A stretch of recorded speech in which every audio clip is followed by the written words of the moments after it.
I want honey on my table.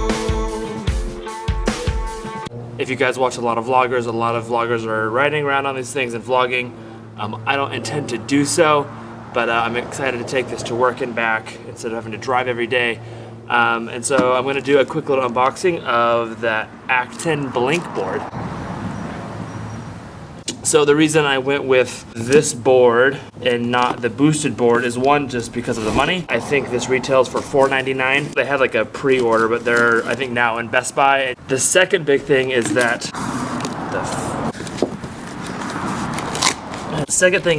it's considerably a smaller board than the boosted board. I know that the long board style allows for a smoother ride. I'm not planning on taking this very far, and I like that it's more compact. I think it's only like 9 pounds. And then, so there are a couple other unboxings that I watched online, and they're pretty decent. Some of the critical feedback I heard about this board is that build quality isn't quite as nice as the boosted board, and frankly the boosted board should be nicer quality for how much it costs. But overall the reviews for this have been pretty positive. Comes in 2 styles, California Bear or something. Anyways, it's kind of a black deck with a small pattern and has the California logo on the top. As you can see, it's got huge oversized wheels and then the battery on the bottom.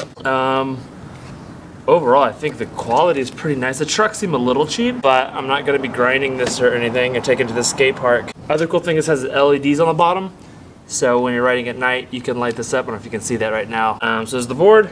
Like most of these boards, it comes with a remote. What was a criticism that this is a kind of a cheap remote. It is pretty flimsy. Feels like a Wii remote. It's pretty light, but if it works, it works. So I'm not too concerned about that either. They give you this strap as well, which you're supposed to throw it over your shoulder, and then you can hang the wheels and the trucks on the back. The last couple things, they give you a nice skate tool. I actually have this skate tool or one similar, and then the huge battery brick for charging.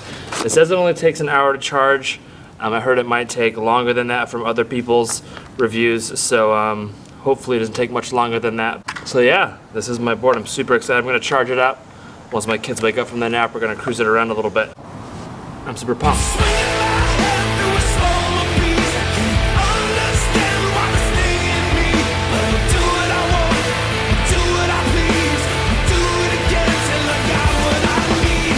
Okay, so I've been riding the board for the last couple days, and overall summary is I love it. It's a really fun board.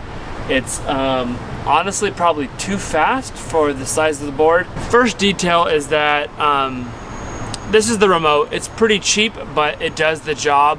It gets stuck on the throttle sometimes, which isn't a huge issue because you have to brake anyways. Overall, testing the beginner, regular, and pro mode, I realized that honestly the biggest risk is braking. Braking will throw you off the board, where accelerating is pretty easy to deal with. So in general, my biggest fear is going fast and braking on this thing because it brakes pretty abruptly. The other big takeaway I've had is that this board is actually pretty small. It's the size of a regular skateboard, which is the reason I bought it, because it's very light and very compact.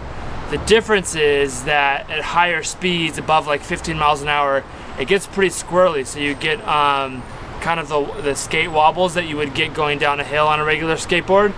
So I've had to tighten the trucks in order to hit the high speeds, which in turn makes it harder to maneuver and do quick turns. So you kind of have so with this board you have to make a decision of whether you want to carve and make quick turns versus go fast and have stability. This is mainly going to be a commuter board for me, so I've tightened down the trucks and I'm compromising kind of my maneuverability for speed, which is really fun. Lastly, my favorite part about this board are the lights. It's really cool that it has this kind of unique LED downlight when the board is running.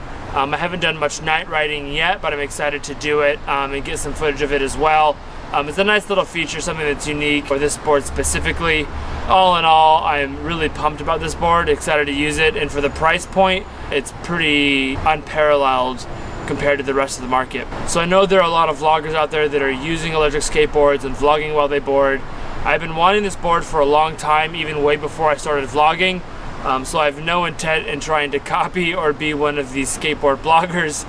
This is simply something fun for me to get around town and get to work in. These things are pretty quick and pretty sketchy, so I have no intent and carrying this expensive camera while I skateboard.